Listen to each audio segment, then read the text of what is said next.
नमस्कार बच्चों, स्वागत है आप सभी का Shri Shyam group of education के यूट्यूब चैनल पर। मैं विकास शर्मा आपको +1 की फिजिक्स करवा रहा हूँ और इसके अंदर आज जो अपने टॉपिक पढ़ेंगे वो है अचल अक्ष के परितः शुद्ध घूर्णी गति। अचल अक्ष के परितः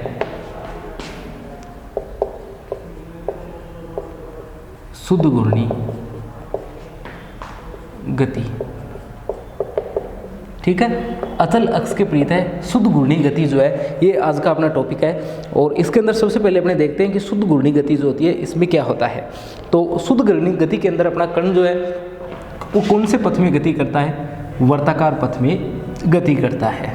ठीक, जैसे ये अपना कोई निर्देश तंत्र है और यहाँ कोई एक कण P है, तो ये कण जो है वो कौन से पथ में गति करेगा? वो एक वर्ताकार पथ में गति करेगा। और ये हमारे पास में क्या है? पिंड है। तो शुद्ध घूर्णी गति के अंदर अपना कण जो है वो क्या करता है? एक वर्ताकार पथ के अंदर गति करता है। यदि अक्ष अपने बनाए तो ये x, y और z अक्ष अपने बन जाते हैं। तो ये हमारे पास में क्या है?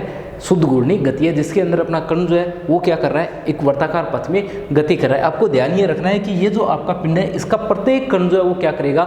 वर्ताकार पथ पर गति करेगा। ठीक, तो अपने जितने कण वर्ताकार पथ में गति करेंगे तो वो सभी वर्ताकार पथों में गति करेंगे और उन सभी के वर्ताकार पथों का यदि केंद्र आप लोग लोगे तो वो केंद्र क्या आएगा? वो केंद्र आएगा ये घूर्णन अक्ष, जिसके सापेक्ष ये क्या कर रहा है? घूर्णन कर रहा है। अगर यहाँ से मैं इसे शुरू करता एक्स वाई और जेड, एक्स वाई और, तो इसे लिखता z। ठीक है, अपने ऐसा इसलिए किया है कि अपने सामान्यतः जो अपने पास में पिंड होता है वो एक्स वाई और जेड तल में स्थित होता है और जेड जो तल होता है उसके सापेक्ष क्या करता है? घूर्णन गति करता है। तो ये एक्स वाई और जेड है। तो जितने कण गति कर रहे हैं उन सभी के वर्ताकार पथों का यदि केंद्र आप लोग लोगे तो वो सहकेंद्रीय वृत्तों के रूप में वो क्या करते हैं? गति करते हैं। ठीक है, तो यहाँ ये जो कण है ये एक वर्ताकार पथ में गति कर रहा है, इससे बाहर वाला इसके चारों ओर गति करेगा, इसके अंदर वाला वर्ताकार पथ में गति करेगा, और फिर जो अलग कण होगा अलग, वो सभी अलग अलग वर्ताकार पथों में गति करेंगे, परंतु उनके जो वर्त बनने वाले हैं उन वर्तों के यदि केंद्र आप लोग देखोगे तो वो केंद्र इस अक्ष के अंदर आएंगे।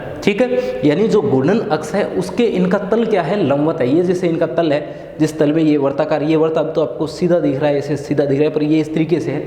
ठीक है, इस तरीके से ये वर्ताकार पथ में गति कर रहा है। तो ये जो इसका वर्ताकार पथ है ये जेड अक्ष की क्या है? लंबवत है। तो इस प्रकार के लंबवत पथों में ये क्या करते हैं? गति करते हैं। यहाँ से आप लोग किसका मान देख सकते हो? एक तो आप लोग ओमेगा का मान देख सकते हो, कोणीय वेग है, किसके बराबर होता है? कोणीय विस्थापन बटे dt के बराबर होता है। अल्फा को देख सकते हो, कोणीय वेग बटा dt के बराबर होता है। तो ये आपके पास में क्या प्राप्त होते हैं? समीकरण प्राप्त होते हैं, किसके? ओमेगा के और अल्फा के। तो ओमेगा इक्वल तो क्या आ गया? डी थीटा बटे डी टी आ गया, और अल्फा इक्वल आ गया डी ओमेगा बटे डी टी। ओमेगा का मान अगर आप लोग नीचे वाली समीकरण के अंदर रख देते हो तो ओमेगा का मान रखने पर देखिए ये समीकरण क्या बन जाती है? ये बन जाती है अल्फा इक्वल डी बटा डी टी और डी थीटा बटे डी टी। तो अब आपके पास में ये बन गई डी स्क्वायर थीटा बटे डी टी स्क्वायर। ये समीकरण जो आपको यहाँ पर प्राप्त हो जाएगी, alpha equal D square theta बटे डी टी स्क्वायर। अपने यदि मान करके चलें कि प्रारंभ में मान लिया कि कोई कण जो है वो अचर त्वरण से क्या कर रहा है? शुद्ध घूर्णी गति करता है। यानी अपना कण है वो किस प्रकार के त्वरण से गति करता है? अचर यानी नियत त्वरण से क्या करता है? गति करता है। तो जिस प्रकार से आप लोगों ने क्या किया था? घूर्णी गति के अंदर, रेखीय गति के अंदर गति के 3 समीकरणें व्युत्पन्न की थी, बिल्कुल उसी प्रकार यहाँ आप लोग क्या कर सकते हो? घूर्णी गति के अंदर वो 3 की 3 गति की समीकरणें फिर से प्राप्त कर सकते हो। मान लेते हैं कि t इक्वल 0 समय पर, t इक्वल 0 समय पर निर्देश स्थिति के सापेक्ष कोणीय विस्थापन कितना है? थीटा 0 है। t इक्वल 0 समय पर विस्थापन कितना है? थीटा 0 है, और जो कोणीय वेग है वो कितना है? ओमेगा 0 है। जब समय होता है t, तो t समय पर विस्थापन मान लिया कितना है? थीटा है, और कोणीय वेग मान लिया कितना है? ओमेगा है।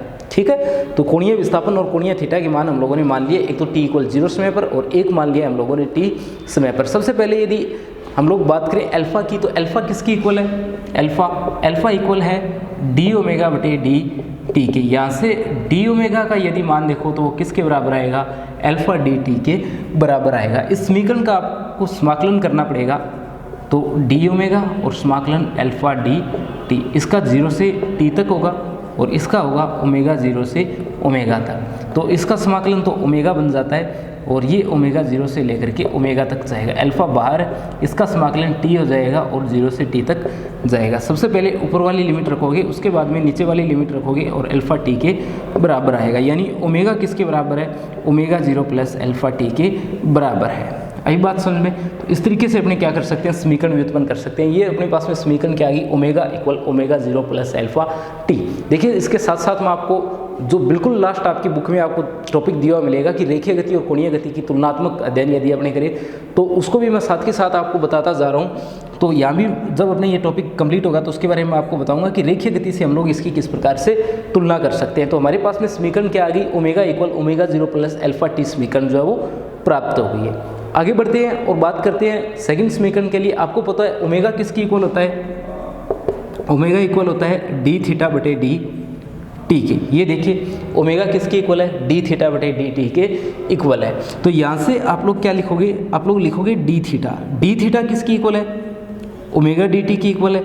ओमेगा का तो आपके पास में मान है तो रख देते हैं। यह है ओमेगा 0 प्लस अल्फ़ा टी और साथ में डी टी। इसका समाकलन यदि किया जाए, इसका क्या करें? समाकलन करें कहाँ से कहाँ तक?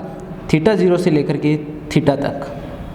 तो यहाँ आएगा समाकलन ओमेगा 0 प्लस अल्फ़ा टी और डी टी और कहाँ से कहाँ तक? 0 से टी तक। इस समीकरण का हम लोग क्या कर सकते हैं? समाकलन कर सकते हैं। समाकलन करने पर देखिए क्या बनेगा? समाकलन करने पर या तो इसका समाकलन होगा सिर्फ थीटा और कहाँ से कहाँ तक करना है? थीटा 0 से लेकर के थीटा तक करना है।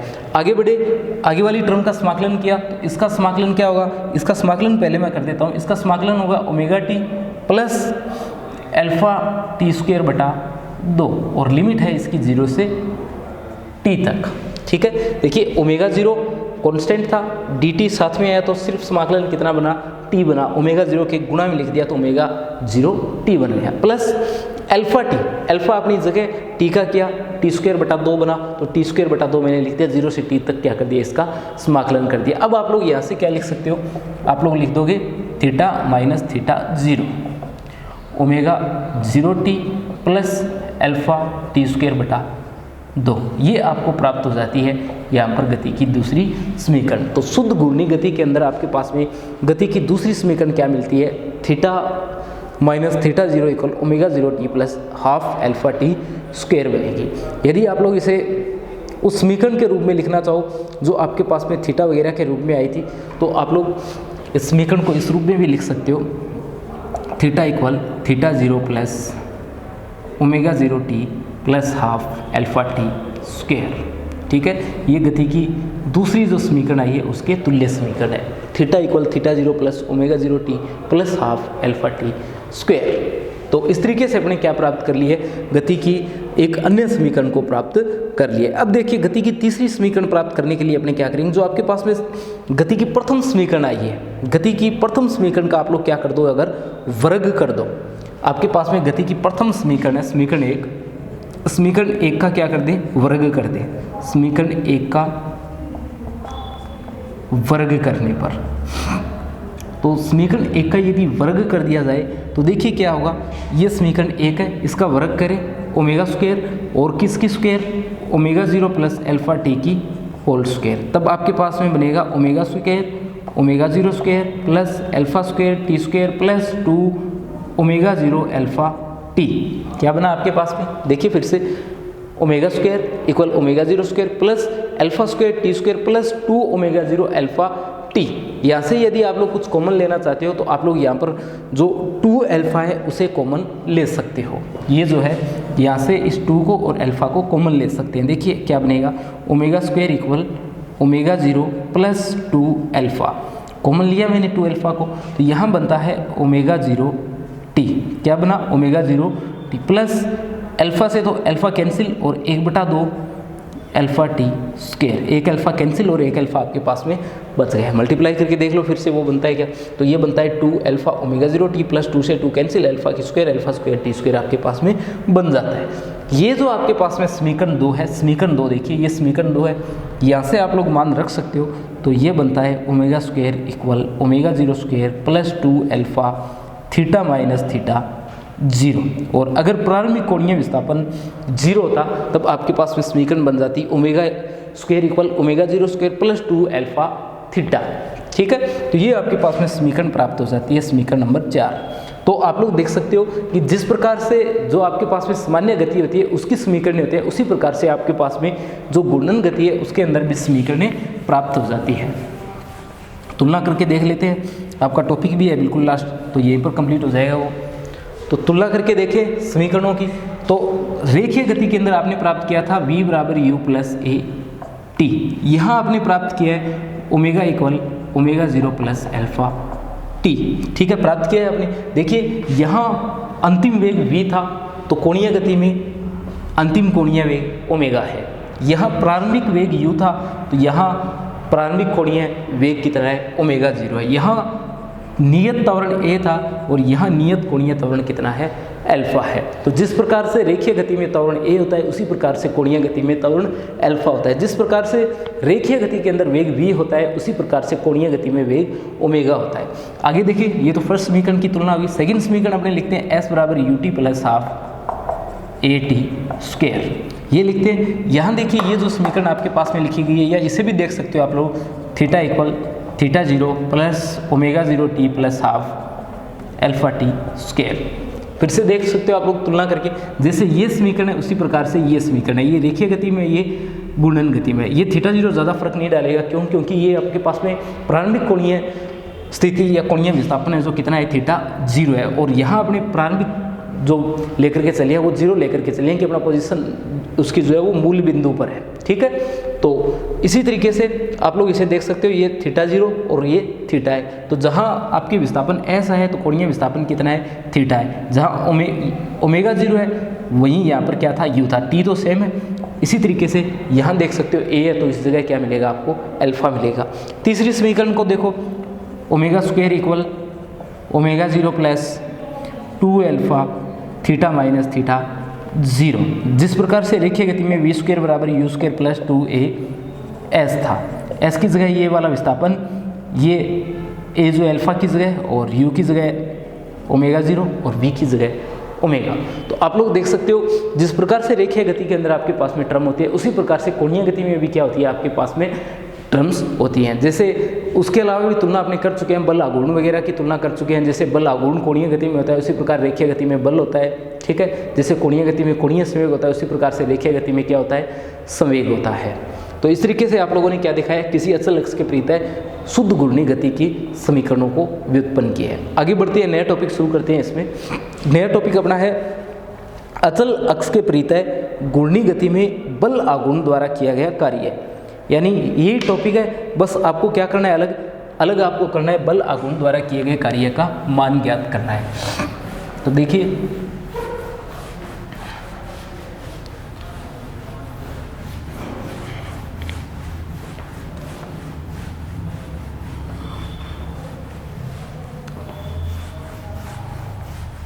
बल आघूर्ण द्वारा किया गया कार्य है। ठीक है,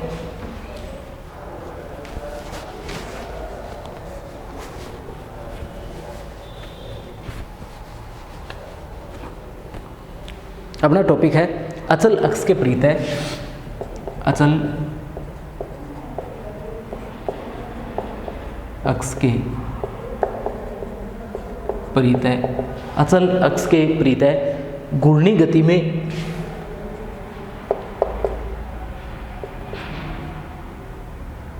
घूर्णी गति या गति की लिख सकते हो, गति की भी लिख सकते हो। यहाँ घूर्णी गति में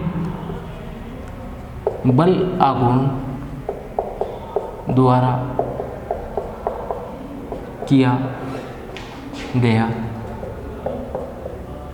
कार्य, कि बल आघूर्ण द्वारा कार्य जो है वो कितना किया जाएगा। बल आघूर्ण तो होता है, मैं आपको पहले बता चुका हूँ इसके बारे में। तो सबसे पहले मान लेते हैं कि हमारे पास में क्या है, कोई एक दृढ़ पिंड है जो क्या कर रहा है, घूर्णन गति कर रहा है। और को यहाँ जो लंबवत अक्ष है वो कौन सा अक्ष है, वो जेड एक्स आपके पास में है। और कोई एक कण है आपके पास में जो कहाँ स्थित है, जो P बिंदु है, उस P बिंदु पर स्थित है जब समय कितना है, T है। और कण कहाँ पर है, कण XY तल में वर्ताकार पथ जो है उसमें गति कर रहा है। यानी आपके पास में जो XY तल है ये जैसे एक्स वाई तल है, इस एक्स वाई तल के अंदर कण घूर्णन गति कर रहा है और वो किसी समय कहाँ पर स्थित है, किसी समय वो पॉइंट पी पर स्थित है और कितना कोण बना रहा है, थीटा कोण बना रहा है। थीटा कोण बनाते हुए कहाँ स्थित है, वो पॉइंट पी पर स्थित है। ठीक है, यानी आपका कण जो है वो क्या कर रहा है, घूर्णन गति कर रहा है और आपके पास में एक पिंड है और वो पूरा पिंड क्या कर रहा है, जेड एक्स के परितः घूर्णन गति कर रहा है। आपके सामने इस तरीके से यदि देखें तो ये क्या है, आपके पास में जेड एक्स है, इस एक्स के परितः पूरा का पूरा पिंड घूर्णन गति कर रहा है और उसमें से एक कण है जो एक्स वाई तल में स्थित है और घूर्णन गति कर रहा है। किसी समय स्मॉल t = 0 पर वो कण कहाँ स्थित है, वो कण आपके पास में जो है वो बिंदु P पर स्थित है। जब समय का मान बढ़ता है, यानी जब समय डेल t और हो जाता है, यानी t + डेल t समय के बाद आपका कण जो है वो कहाँ पहुँच जाता है, वो पहुँच जाता है P डैश पर। ठीक है, P डैश जो है वहाँ पर आपका कण जो है वो पहुँच जाता है। यानी आपके पास में t जो समय था, t समय पर तो आपका कण P पर है और जैसे समय का मान बढ़ता है t + डेल t होता है, आपका कण पहुंच जाता है, ये जो P डैश पोजीशन है इस पर पहुंच जाता है। और मान लेते हैं कितना कोण तय करके पहुंच चुका है, ये d थीटा कोण तय करके पहुंच चुका है। और ये जो आपके पास में दूरी है P और P डैश की, तो ये तो वर्ताकार पथ के अंदर गति कर रहा है, तो ये समान दूरी होगी और कितनी होगी, r होगी। ठीक है, और यहाँ ये वर्ताकार पथ में गति कर रहा है, तो ये क्या है, इसका विस्थापन है ds। कितना विस्थापन है, ये ds विस्थापन है। इसके बाद आगे बढ़ते हैं और देखते हैं इसमें कि कण जो है उस पर एक बल F वेक्टर कार्य कर रहा है जिसकी क्रिया रेखा घूर्णन अक्ष के लंबवत तल में स्थित है। यानी एक्स वाई तल जो है उसमें जो आपका बल लग रहा है उसकी क्रिया रेखा जो है वो क्या है, स्थित है। तो यहाँ से आप लोग क्या करोगे, एक स्पर्श रेखा खींचोगे जिसके अनुदिश क्या लग रहा है, आपके पास में बल लग रहा है F वेक्टर। ठीक है, तो F वेक्टर बल जो है वो बना लेते हैं। यहाँ क्या कर रहा है, कण जो है ds को अंदर लिख देता हूँ मैं, बीच में आएगा ये। यहाँ क्या कर रहा है, कण पर एक बल कार्य कर रहा है, बल कितना है, F वेक्टर है। ये जो इसका गुणन सदिश r वेक्टर है, इस r वेक्टर के सापेक्ष ये कोण कितना बना रहा है, r वेक्टर के सापेक्ष ये जो कोण बना रहा है वो कोण मान लिया आपने कितना बन रहा है, वो कोण बन रहा है अल्फा। अल्फा कोण बनाते हुए वो यहाँ पर स्थित है। और विस्थापन देखें तो विस्थापन कण का कितना है, ds वेक्टर है और ds वेक्टर और f वेक्टर के यदि मध्य कोण देखा जाए, किसके मध्य, ds वेक्टर और f वेक्टर के मध्य कोण देखें तो वो कितना होगा, वो होगा फाई। वो कितना होगा, फाई होगा। और फाई किसके बराबर होगा, फाई बराबर होगा 90 - अल्फा के। 90 - अल्फा के क्या होगा, वो बराबर होगा। यहाँ से एक बात फिर से आप लोग समझना, मैं आपको फिर से बता रहा हूँ एक बात कि जैसे ये आपके पास में एक तल है, ठीक है, ये आपके पास में क्या है, एक्स और वाई तल है और इस पर आपका कण इस तरीके के वर्ताकार पथ में क्या कर रहा है, गति कर रहा है। वो यहाँ पर था P पर और अब पहुँच चुका है वो P डैश पर। तो ये तो इसका विस्थापन है, ये विस्थापन है इसका कितना, ds है। और बल जो लग रहा है वो इस जगह कण पर लग रहा है, इस जगह कण पर बल लग रहा है कितना, F वेक्टर। तो इस लाइन को यदि आप लोग आगे बढ़ाते हो तो ये कोण कितना बनता है, अल्फा बनता है। पॉइंट P पर यदि आप लोग विस्थापन देखो ds का, तो यहाँ से तो आपको स्पर्श रेखा खींचनी पड़ेगी ना। ये स्पर्श रेखा खींचोगे तो वही क्या करेगी, ds वेक्टर की आपको दिशा बताएगी। स्पर्श रेखा खींच रही है तो वो इसके साथ में 90 डिग्री का कोण बना रही है, तो यहाँ भी r वेक्टर ही तो है जिसे मैंने आगे बढ़ाया। तो r वेक्टर के सापेक्ष भी ये कोण कितना बन रहा है, 90 डिग्री का बन रहा है। यानी ds जो है इसके साथ जो कोण बना रहा है वो 90 डिग्री का बना रहा है। तो पीछे कितना कोण बच जाता है, ये अल्फा होने के बाद में 90 - अल्फा का बच जाता है। जैसे यहाँ पर बनाया, इसे अगर थोड़ा बड़ा बनाता तो ये कुछ ऐसे बनता कि यहाँ आपका कण P है और यहाँ P डैश है और आपने स्पर्श रेखा खींची यहाँ से, ये स्पर्श रेखा आपने खींच दी है, स्पर्श रेखा ds को बता रही है। इस साइड आपका बल F वेक्टर लग रहा है और इसे आगे आपने बढ़ा दिया है, ये कोण अल्फा है। तो सीधी सी बात है ये 90 - अल्फा बनेगा जो किसके बराबर है, फाई के बराबर है। ठीक है, तो ये बात सारी जो है अपने वहाँ पर लिख चुके हैं। आगे बढ़ते हैं अपने और टॉपिक को देखते हैं। अब अपने विस्थापन ds की यदि बात करें तो विस्थापन ds कितना होगा, विस्थापन ds अपने पास में होगा r d थीटा। ds यहाँ पर कितना होगा, ds अपना बराबर होगा r थीटा की। क्यों, क्योंकि ये तो एक चाप बन गया ना, ds तो एक चाप बन गया और ये आपके पास में त्रिज्या, इसे कोण से आपने मल्टीप्लाई कर दिया तो चाप किसके बराबर होता है, चाप बराबर होता है ये कोण और गुणा इसकी त्रिज्या। तो ds अपना किसके बराबर है, r d थीटा के बराबर है। आगे बढ़ते हैं। F वेक्टर द्वारा ds विस्थापन में कितना कार्य किया जाएगा, F वेक्टर बल द्वारा ds वेक्टर विस्थापन में किया गया कार्य यदि देखोगे तो वो किया जाएगा dw, किसके मध्य, ये किया गया है एफ वेक्टर बल के द्वारा ds वेक्टर विस्थापन के अंदर किया गया कार्य। यदि आप लोग डॉट प्रोडक्ट यहाँ से हटा देते हो तो यहाँ पर कोस के रूप में आपके पास में समीकरण बनेगी, जिसमें क्या आएगा, देखिए ये आएगा dw equal F D S cos phi. कितना, F D S cos phi अपने पास में मान जो है वो प्राप्त हो जाएगा। तो ये आपका मान बन गया F D S cos phi. जो विस्थापन है उसका आपने घटक ले लिया है, विस्थापन का बल की दिशा में घटक और बल की दिशा में घटक, इसका क्या आएगा, कोस फाई के रूप में आएगा। क्योंकि ये जो कोण आपका बन रहा है 90 माइनस अल्फा, इसी को आपने क्या माना है, इसी को तो आपने फाई माना है। तो यदि ये फाई है तो ds का इस साइड में विस्थापन लोगे बल की दिशा में इसका विस्थापन कितना आएगा, जिस भुजा पर थीटा स्थित होता है वो कोस के रूप में आती है। तो यहाँ कितना आया, ये आया ds कोस फाई। तो f के साथ में लिखा तो F D S cos phi के रूप में आपको ये प्राप्त हो गया। तो dw किसके बराबर है, F D S cos phi का मान यदि वहाँ से देखें तो कितना है, 90 माइनस का अल्फा है, 90 माइनस का अल्फा है। तो dw कितना है, dw एफ डी एस कोस 90 माइनस अल्फा है। तो कितना हो गया, ये हो गया आपके पास में साइन फाई। तो आपका सूत्र क्या बन गया, ये बन गया F D S sine phi, ये sine alpha, F D S sine alpha. ds का मान यदि आप लोग इसमें और रख देते तो ds का मान और रखने पर ये क्या बनता, ये बनता dw इक्वल एफ, इस ds की बात करनी है अपने को। ds का मान देखिए यहाँ लिख रखा है मैंने आर डी थीटा, तो ये आता r और यहाँ पर आ जाता साइन अल्फा और साथ में d थीटा। देखिए इसका मान कितना रखा है आपने, आर डी थीटा रखा है। अल्फा का, इसका फाई का कितना रखा है, 90 माइनस का अल्फा रखा है। वहाँ पर सारे मान लिख रखे हैं मैंने। ds की जगह आपने क्या रख दिया, आर डी थीटा आप लोगों ने रख दिया है। तो ds की जगह आर डी थीटा, अल्फा अपनी जगह, एफ अपनी जगह। तो अब देखिए आगे बढ़ते हैं और dw की बात कर लेते हैं। dw किसके बराबर है, dw अपना बराबर है, dw बराबर है टो डी थीटा की, क्योंकि ये मान किसका है, ये मान F R sign alpha, F R sine alpha जो आपके पास में है, ये आपके पास में मान है किसका, बल आघूर्ण टो का मान हमारे पास में है। ये जो मूल बिंदु O है उसके परितः एफ वेक्टर के कारण बल आघूर्ण जो लग रहा है, उस एफ वेक्टर बल आघूर्ण का मान कितना है, वो मान आपके पास में है एफ आर साइन अल्फा, यानी एफ आर साइन अल्फा जो है वो किसका मान है, आपके पास में टो का मान है। ठीक है, तो टो जो है एफ आर साइन अल्फा की जगह रखा है हम लोगों ने। तो डब्ल्यू किसके बराबर आ गया, टो डी थीटा के बराबर आ गया। अब यदि अपने ये मान करके चलते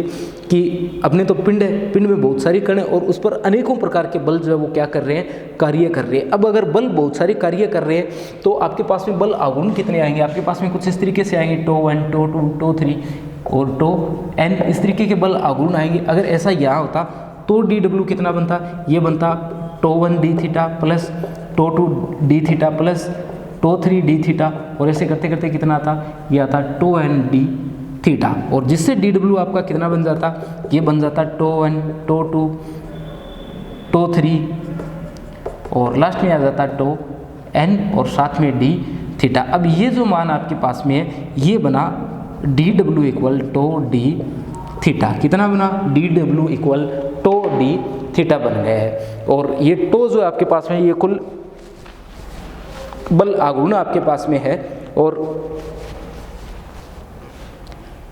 कुल कार्य का मान ज्ञात करने के लिए आप लोग यहाँ क्या कर सकते हो, इसका समाकलन कर सकते हो। तो यदि अपना क्या है, नियत है, यदि अपने क्या करें, टो को नियत रखें, यदि टो नियत है तो किया गया कुल कार्य कितना आएगा आपके पास में, W आएगा किसके बराबर, समाकलन टो डी थीटा के बराबर। इसका मान आप लोग थीटा 0 से लेकर के थीटा तक रख सकते हो, आपकी मर्जी, आप 0 से थीटा भी मान रख सकते थे, तो मैंने रख दिया है थीटा 0 से लेकर के थीटा तक। तब देखिए कितना बनेगा, ये बनेगा W, तो इसका समाकलन करोगे सिर्फ थीटा और लिमिट रखते ही थीटा माइनस थीटा 0, पहले आप लोग ऊपर वाली रखोगे फिर नीचे, तो ये थीटा माइनस थीटा 0, ये आपके पास में मान आ गया किसका, W का। W equal to theta minus theta 0। आगे देखो इसके अंदर अगर कार्य की दर आपको पूछा होता तो कार्य करने की दर किसके बराबर होती है, शक्ति के बराबर होती है। यहाँ से देखिए अगर आपको शक्ति के रूप में पूछा जाता तो जो कार्य आप लोग करते हो, कार्य करने की दर किसके बराबर होती है, शक्ति के बराबर होती है। शक्ति किसके बराबर होती है, P इक्वल dw बटा dt के बराबर होती है। ये बना d बटा dt और ये आपके पास में जो मान है ये मान किसके बराबर है, ये टो थीटा के मान जो आपका बराबर है। तब ये कितना बना, ये बना टो डी थीटा बटे डी टी, यानी पी इक्वल बना टो ओमेगा। पी इक्वल कितना बना, टो ओमेगा मान जो आपके पास में बन गया है। ठीक है, तो ये आपका फॉर्मूला बन गया किसका, शक्ति का। यदि शक्ति भी आप लोगों से पूछी जाती तब आप लोग यहाँ पर लिख सकते थे। अगर आप लोग ये सोच रहे हो कि इसके बाद में मैंने ये मान कहाँ से रख दिया है, तो मैं फिर से आपको बता दूं कि ये जो लिमिट है ये मैंने रखी है थीटा 0 से लेकर के थीटा तक। आप इसी लिमिट को रख सकते थे 0 डिग्री से लेकर के थीटा तक। ठीक है, ये उसी प्रकार की बात है जैसे अपने समीकरण में व्युत्पन्न जब की थी तो रेखीय गति में जहां हम लोग सिर्फ विस्थापन s रख रहे थे, कोणीय गति में विस्थापन थीटा माइनस थीटा 0 रख रहा था, ये बताने के लिए कि या तो अपने ये मान करके चलिए कि प्रारंभिक विस्थापन अपना 0 है, कण मूल जो बिंदु है उस मूल बिंदु से गति करना प्रारंभ करता है। यहाँ हम लोग मान करके चल रहे हैं कि कण जहाँ से गति कर रहा है वो उसकी 0 पोजीशन ना होकर के कितनी पोजीशन है, थीटा 0 उसकी पोजीशन है। ठीक है, तो यहाँ पर मैंने कितना लिख दिया, w की जगह मैंने लिख दिया टो डी थीटा, ये मान करके कण जहाँ से गति कर रहा है वो उसकी पोजीशन कौन सी है, प्रारंभिक पोजीशन है थीटा 0 इक्वल 0 मान करके, और ये रख दिया। तो p किसके बराबर आ गया, p इक्वल टो ओमेगा के बराबर आ गया। p किसके बराबर है, टो ओमेगा के बराबर है। ध्यान रखना डी थीटा बटे डी टी जो है ये ओमेगा होता है। डी थीटा बटे डी टी जो है, डी थीटा बटे डी टी ये किसकी जगह लिख दिया, इसकी जगह क्या लिख दिया मैंने, ओमेगा लिख दिया है। कुछ एक बातें यहाँ से मैं आपको और बता देता हूँ। जैसे फिर से बता दूँ आपको कि जो लास्ट आपका टॉपिक है, जो बिल्कुल लास्ट आपका टॉपिक आने वाला है, जो चैप्टर खत्म होगा तब आएगा, किसके बारे में, रेखीय गति और कोणीय गति की तुलना के बारे में। तो वहाँ आपको तुलना करनी पड़ेगी, तो तुलना अपने साथ साथ करते ही चल रहे हैं। ये देखिए कार्य W, कार्य का सूत्र बल गुणा विस्थापन लिखते हैं। बल जैसे रेखीय गति में बल होता है, गुणीय गति में क्या होता है, बल का आघूर्ण होता है। तो रेखीय गति के अंदर तो आप लोग लिखते हो बल गुणा विस्थापन, गुणन गति में आप लोग क्या लिखोगे, कार्य को बल की जगह टो, विस्थापन की जगह कौन, थीटा। तो ये फॉर्मूला बन गया ना, बल गुणा विस्थापन, बल आघूर्ण गुणा कोणीय विस्थापन टो थीटा। इसी तरीके से जब रेखीय गति की बात करते हो तो आप लोग फॉर्मूला लिखते हो F equal P equal F V. P equal क्या लिखते हो, एफ वी लिखते हो। एक जगह मैं व्युत्पन्न भी करवा चुका हूँ आपको, P इक्वल एफ वी कहाँ से आएगा। तो इसी को देखो तुलना करके, P अपनी जगह यहाँ रेखीय वेग को v से लिखा, यहाँ कोणीय वेग को ओमेगा से लिखा गया है। यहाँ रेखीय गति में बल को F से लिखा गया है, कोणीय गति के अंदर क्या होता है, बल की बजाय बल का आघूर्ण होता है, टो होता है। तो यहाँ F की जगह टो लिख दिया। तो P इक्वल एफ वी वाला जो सूत्र है वही सूत्र है ये, P इक्वल टो ओमेगा, एक रेखीय गति के लिए एक कोणीय गति के लिए। तो रेखीय गति के लिए जो टर्म होती है बिल्कुल उसके तुल्य टर्म जो है वो आपके पास में घूर्णन या कोणीय गति जो होती है उसमें भी होती है। बराबर नहीं बोल सकते, तुल्य आपको बोलना पड़ेगा। बराबर का मतलब तो ये हो गया कि F और टो अपना बराबर है, ऐसा तो नहीं है। एक बल है, एक बल का आघूर्ण है। एक आपके पास में कोणीय विस्थापन है, एक आपके पास में रेखीय विस्थापन है। एक आपके पास में कोणीय संवेग है, एक आपके पास में रेखीय संवेग है। एक आपके पास में कोणीय वेग है, एक आपके पास में सीधा वेग है। आपके पास में कोणीय त्वरण है तो यहाँ आपके पास में रेखीय त्वरण है। यहाँ यदि आपके पास में थीटा है तो यहाँ एस है। यहाँ आपके पास में टो है तो यहाँ कौन है, एफ है। अगर यहाँ संवेग को एल से लिखते हो तो यहाँ रेखीय संवेग आपके पास में है जिसको हम लोग पी से लिखते आए हैं। ठीक है, तो इस तरीके से ये और भी बहुत सारे मान अपने पास में होते हैं जिनमें अपने तुलनात्मक रूप से इनका अध्ययन कर सकते हैं। नेक्स्ट जो अपना टॉपिक रहेगा वो रहेगा अचल अक्ष के परितः गुणन गति में दृढ़ पिंड का कोणीय संवेग। वो अपना लास्ट तो नहीं है, उसके बाद में बस आपके लोटनिक गति से संबंधित एक टॉपिक बचता है। लोटनी गति क्या होती है, लोटनी गति के बारे में चैप्टर के शुरुआत में हम लोग पढ़ चुके हैं। लोटनी जो गति है उसके अंदर जो उसकी गतिज ऊर्जा है उसके बारे में टॉपिक बचेगा कि लोटनी गति जो है उसके अंदर गतिज ऊर्जा का मान अपने किस प्रकार से ज्ञात करते हैं। ठीक है, तो ये अपने दो टॉपिक जो है इन्हें अपने नेक्स्ट क्लास में करेंगे और आपका चैप्टर जो है वो कंप्लीट हो जाएगा।